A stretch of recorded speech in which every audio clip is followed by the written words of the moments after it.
Joe Biden's illegal student loan bailout attempts. No student loan has been referred to collections since March of 2020. That comes to an end. On May 5th, the Department of Education will resume involuntary collections for borrowers with defaulted federal student loans.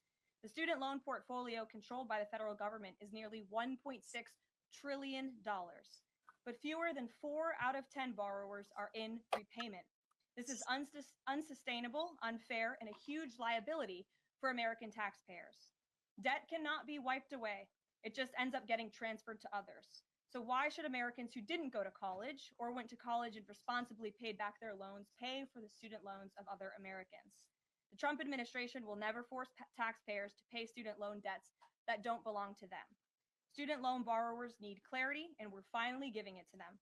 Borrowers will now be clearly expected to repay their loans, and those who default on their loan obligations will face involuntary collections. The government can and will collect defaulted federal student loan debt by withholding money from borrowers' tax refunds, federal pensions, and even their wages. America is $36 trillion in debt. We must get our fiscal house in order and restore common sense to our country. If you take out a loan, you have to pay it back. It's very simple. Because they're about to start garnishing wages. Now, you're probably saying, you know what? My student loans are above me now. I don't care. So if that is you, you definitely need to listen because this applies to you. Starting on May 5th, the Department of Education is going to start requesting payments from people who are in default from their student loans. So if you have not been making payments, you are past due, you didn't enroll in any programs, no repayment programs, they're coming after you. And if you do not make any payments and after May 5th or enroll in any payment plans, they're going to start garnishing your wages. It's very unfair because it's not even enough amount of notice to give people to start paying back. At least if they'll give us some notice, give people some notice. Okay, you're gonna start paying, $500 a month in the next 2 to 3 months. But a 2 week notice is insane. So go ahead and save this video, repost it because there's only 2 weeks and a lot of people need to hear this so they won't be surprised. Well. What's going on, everybody? It's Professor Zeus. I'm back with another video. Thank you so much for stopping by the channel. I greatly appreciate you for stopping by. And it's like a lot of people watch these videos, but it's not a lot of people are subscribing. We're on our way to 2,000 subscribers, and we're taking it the humble route, guys. As you guys can see from these videos, we are talking about the whole student loan and wage garnishment. So essentially, the Trump administration, they're looking to resume wage garnishment for people who've defaulted on their federal student loans. And, this policy is set to kick off in about 2 weeks. And it sparked a huge debate. And there's so many different videos I could have looked up on TikTok, but I just chose this one. A lot of people are calling it necessary accountability. A lot of people on the other side are saying, it's unfair. It's like you're punishing us.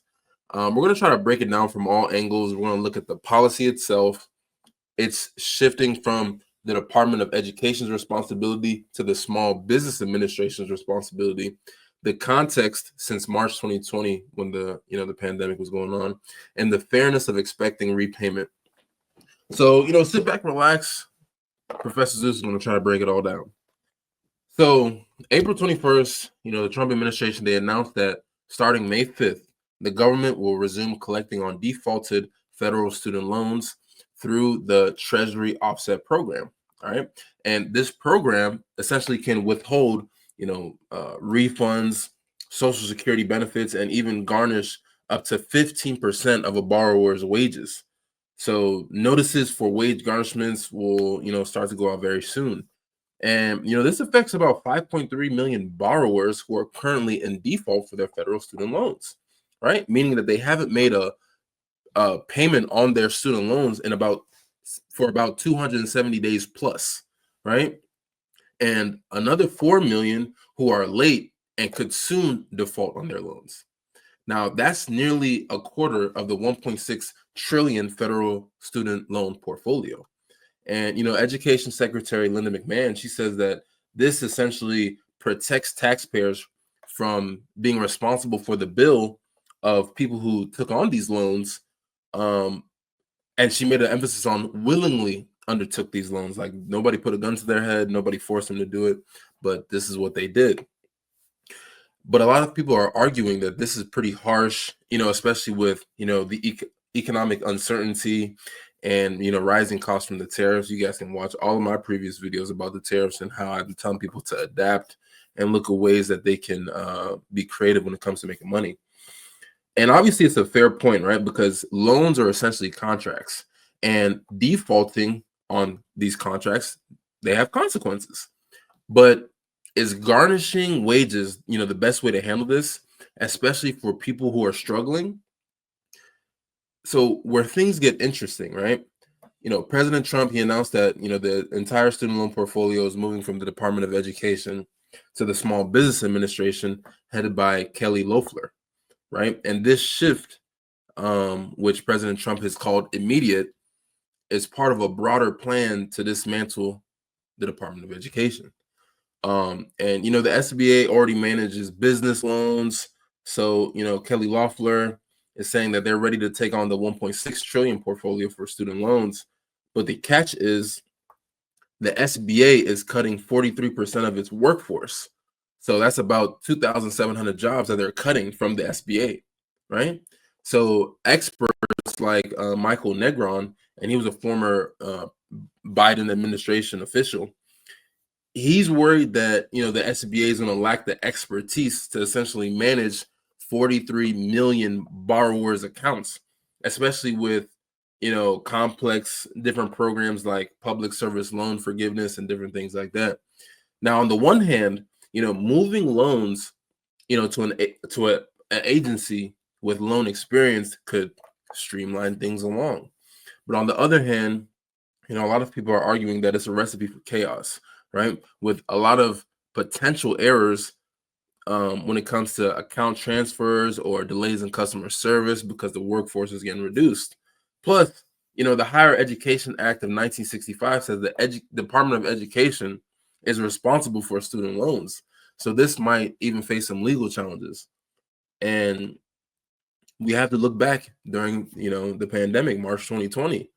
The Trump administration, they were the ones who actually paused the federal student loan payments and collections.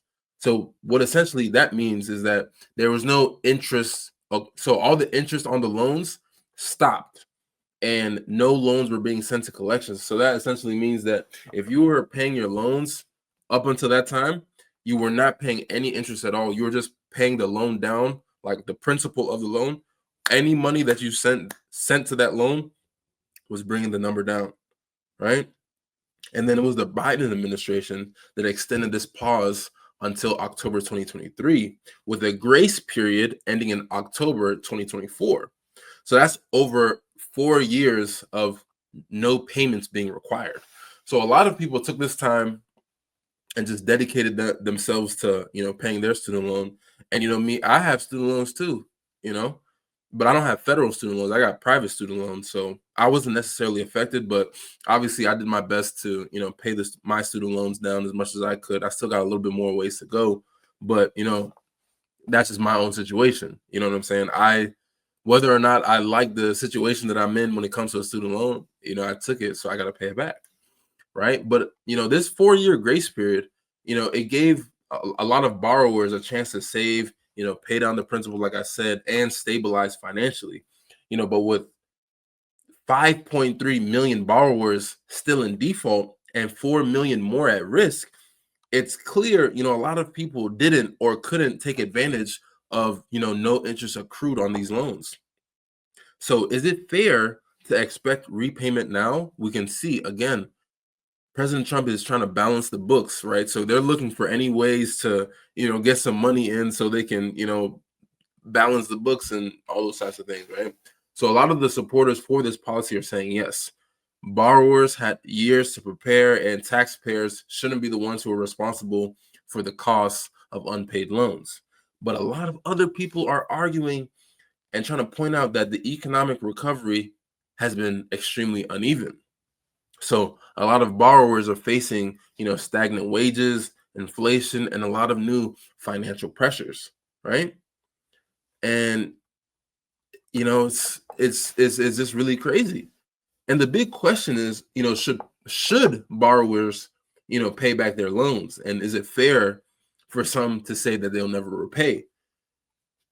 Loans are legal agreements, okay? We have to understand that they are a legal agreement.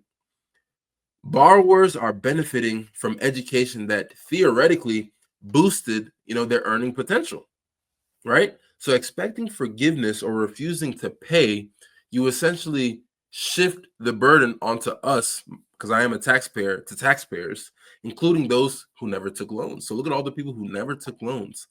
And now in their taxes, they have to bear the brunt of people who took on student loans. So the Trump administration is essentially arguing that resuming collections is about responsibility and protecting public funds. But a lot of borrowers also feel misled by higher education, colleges, or, you know, loan servicers, because they promised, you know, high-paying jobs that actually never materialized in these last 4 years.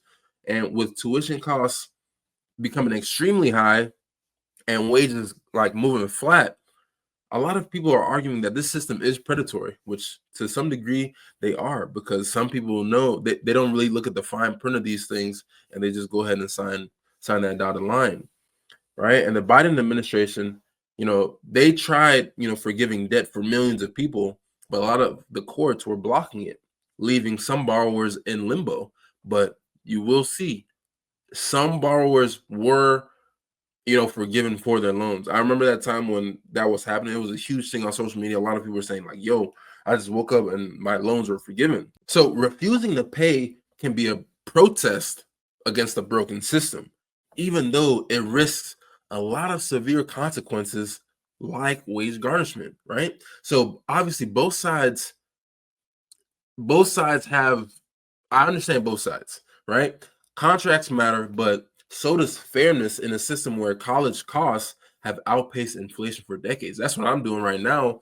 Is my wife and I, we have systems set up in place, so if my son is going to want to go to college, you know, by default he's going to be good. And what about the people who already paid off their student loans, right? Like 20 million Americans have fully repaid their, you know, federal student loans. And for them, you know, this debate can feel frustrating. Like they might argue, you know, I worked hard, you know, I sacrificed, I paid my debt. Why should other people get a pass? And that's a valid point. Fairness has to be both ways.